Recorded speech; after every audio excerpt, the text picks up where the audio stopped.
अनादि, अमृत, अमर, क्या इन सारे शब्दों का हर जगह सेम लिटरल सेंस में मीनिंग निकलता है, या टाइम प्लेस सर्कमस्टेंसेस की वजह से, काल देश परिस्थिति के अकॉर्डिंग इसका मीनिंग बदल सकता है स्लाइटली? शब्दकोश में बहुत सारे शब्द ऐसे होते हैं जिनका मीनिंग हमेशा सेम रहता है, हमेशा, जिसमें कोई परिवर्तन नहीं आता, जैसे शाश्वत, सनातन।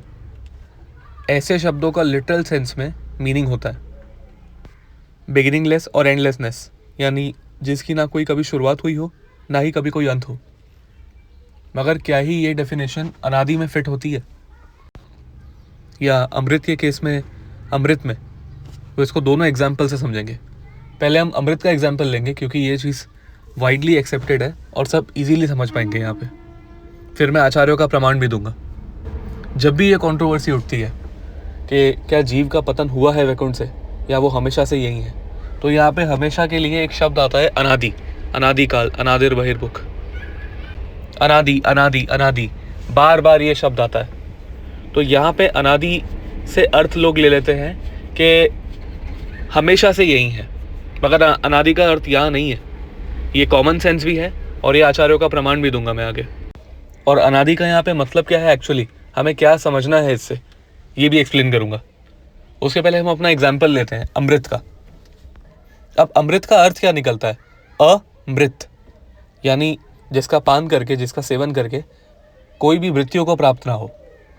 तो ये जो ये पीने की चीज़ है जो अमृत, ये हमें बार बार बहुत सारी स्टोरीज में सुनने को आया है कि ये इंद्र की सिक्योरिटी में उनके पास है और असुर और देवताओं की लड़ाई होती रहती है उसी अमृत को चोरी करने के लिए, क्योंकि जो उसका, उनके अकॉर्डिंग जो उसका पान कर लेगा वो अमर हो जाएगा। फिर से एक नया शब्द अमर, अमर, जो मरेगा नहीं। किसे पीकर? अमृत, जिसके पीने से मृत्यु नहीं होती और जिसके पीने के बाद अमर हो जाता है, यानी मरेगा नहीं। अब यहाँ पे कॉन्ट्रडिक्शंस देखना, जो अनादि को भी लिटरल सेंस में समझते हैं वो यहाँ पे इस एग्जाम्पल से समझो।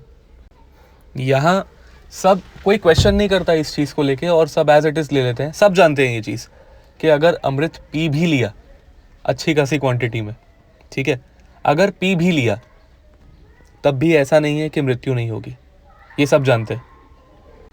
इंद्र एक ब्रह्मांड का एक पद है जिस पर एक जीवात्मा बैठी है और उसे वो पद त्यागना होगा, क्योंकि वो पद अपने आप में शाश्वत नहीं है।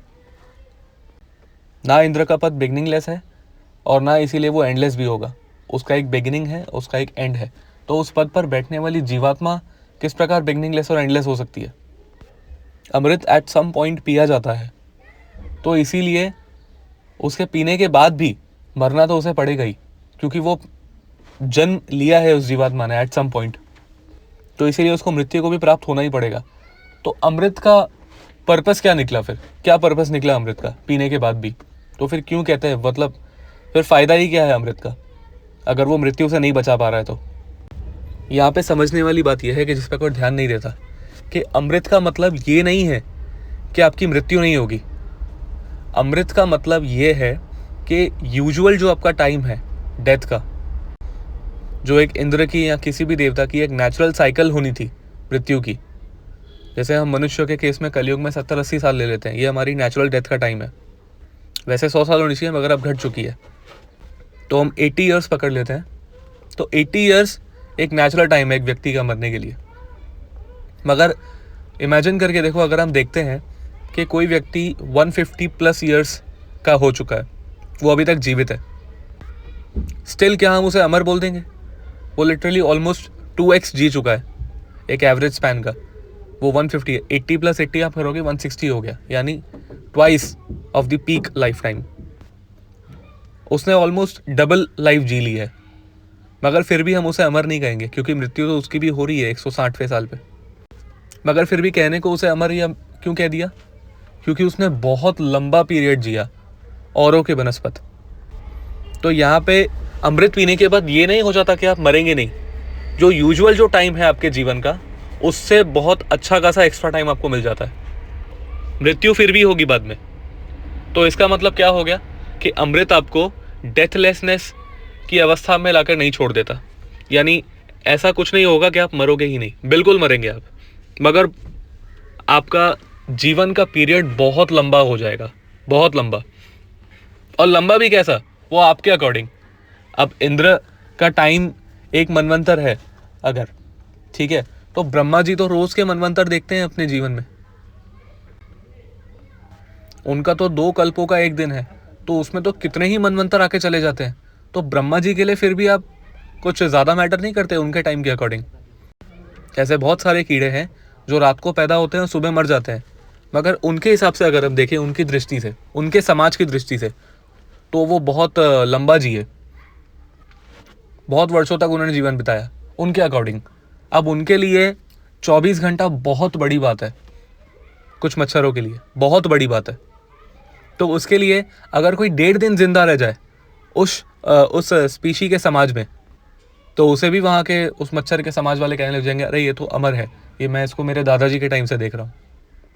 मगर क्या उसकी मृत्यु नहीं हुई? मृत्यु उसकी भी हुई। मगर अपने समाज के अकॉर्डिंग, अगर आप अपने समाज के हिसाब से, उनकी दृष्टि से अगर आप थोड़ा ज़्यादा लंबा जीवन व्यतीत कर लेते हैं, तो वो आपको अमर बोल देंगे। यही चीज़ अमृत के साथ होती है। अमृत आपको मृत्यु से नहीं बचाता, बस आपको थोड़ा लंबा जीवन प्रदान कर देता है, जितना आपका एवरेज बनता था उससे ज़्यादा। वो पूरा का पूरा इंद्र का पद, ब्रह्मा जी, पूरा ब्रह्मांड नष्ट होने वाला है, तो इंद्र कहाँ से अमर हो गए? एकदम नॉनसेंस बात है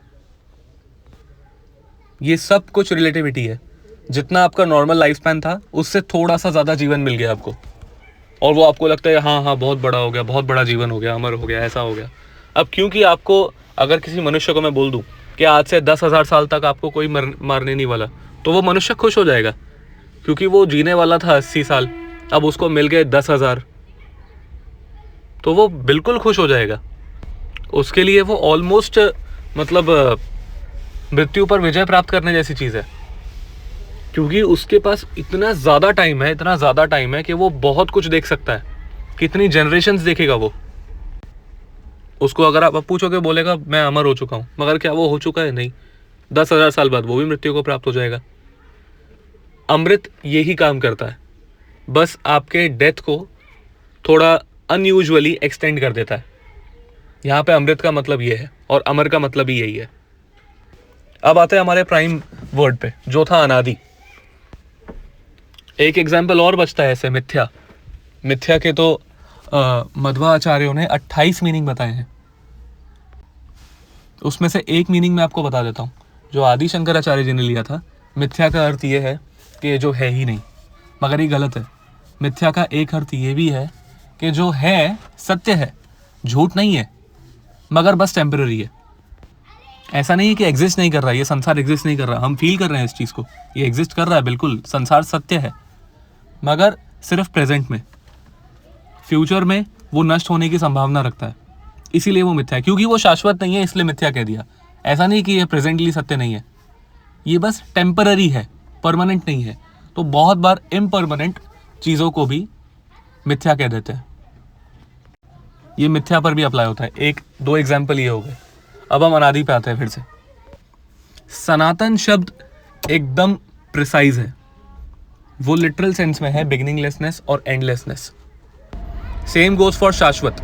शाश्वत का मतलब भी यही है, हमेशा से था और हमेशा रहेगा। मगर अनादि के साथ ऐसा मतलब नहीं है। अब पूर्वाचार्यों ने क्या किया है, इसको कैसे एक्सप्लेन किया है, ये मैं उनके वर्क्स को पढ़ लेने के बाद बताऊंगा। मगर जिनके वर्क्स मैंने अभी पढ़े हुए हैं और उन्होंने पूर्वाचार्यों के वर्क्स पढ़े हुए हैं, उसी के आधार पर उन्होंने अपना कंक्लूजन दिया है, मैं उन्हें कोट कर रहा हूँ। अब क्योंकि मैं एक ऑथेंटिक परंपरा से ये वर्ड्स कोट कर रहा हूँ, इसीलिए मेरे वर्ड्स ऑथेंटिक हैं। जो श्रील प्रभुपाद ने अपने पूर्वाचार्यों से ग्रहण किया, वही उन्होंने आगे एज इट इज़ दिया, और वही मैं आपको इस वीडियो में एज इट इज़ बता रहा हूँ। इसीलिए मेरे शब्द ऑथेंटिक है। प्रभुपाद जी ने अनादि का अर्थ बताया है सिंस टाइम इम्मेमोरियल। टाइम इम्मेमोरियल का मतलब ये है कि वो बहुत लंबा पीरियड था, बहुत पुरानी बात है। May be millions and billions and trillions and quadrillions of years ago, we don't know. कितना पुराना है हम नहीं जानते, अरबों खरबों साल पुराना हो सकता है। हम उसे जानते हैं, ना हम प्रोबेबली उसे फिगर आउट कर सकते हैं कि कितनी पुरानी बात है ये। इसीलिए हमने उसे अनादि कह दिया। ये प्रभुपाद जी के द्वारा दिया हुआ मीनिंग है। यही चीज़ हम इंद्र के अमृत के केस में तो एक्सेप्ट कर लेते हैं, मगर यहाँ पे एक्सेप्ट करने में हमें क्या प्रॉब्लम है? सेम चीज़ है, बिल्कुल कोई फ़र्क नहीं है और एकदम लॉजिकल है। तो जो व्यक्ति ऑनेस्ट है और ह्यूमिलिटी से सुनना चाहता है और समझना चाहता है, वो ये चीज़ समझ ले कि अनादि का हर जगह मीनिंग बिगिनिंगलेसनेस और एंडलेसनेस नहीं होता। जहाँ लिटरल सेंस में बिगिनिंगलेस और एंडलेस कहना चाह रहे हैं, वहाँ सनातन या शाश्वत शब्द का उपयोग होगा। शास्त्रों में इसीलिए हर जगह कहा गया है। बहुत प्राइम एग्जाम्पल आता है अनादिर बहिर्मुख, यानी हम अनादिकाल से बहिर्मुख है ईश्वर से। अब यहाँ पे अनादि का अर्थ प्रभुपाद जी बता रहे हैं, सिंस टाइम इमेमोरियल। सेम चीज़ प्रभुपाद जी ने नित्य सिद्ध और नित्यबद्ध पर भी समझाई है। वो प्रभुपाद जी के प्रमाणों द्वारा, ऐसे ही नहीं बताऊंगा, लेटर्स को कोट करके जो इंटरनेट पर अवेलेबल है, इस्कॉन की साइट्स पर अवेलेबल है, वेदाबेस ऐप पर अवेलेबल है, उनको कोट करके बताऊंगा कि उन्होंने नित्य सिद्ध और नित्यबद्ध का अर्थ क्या दिया है और अनादि का अर्थ क्या दिया है।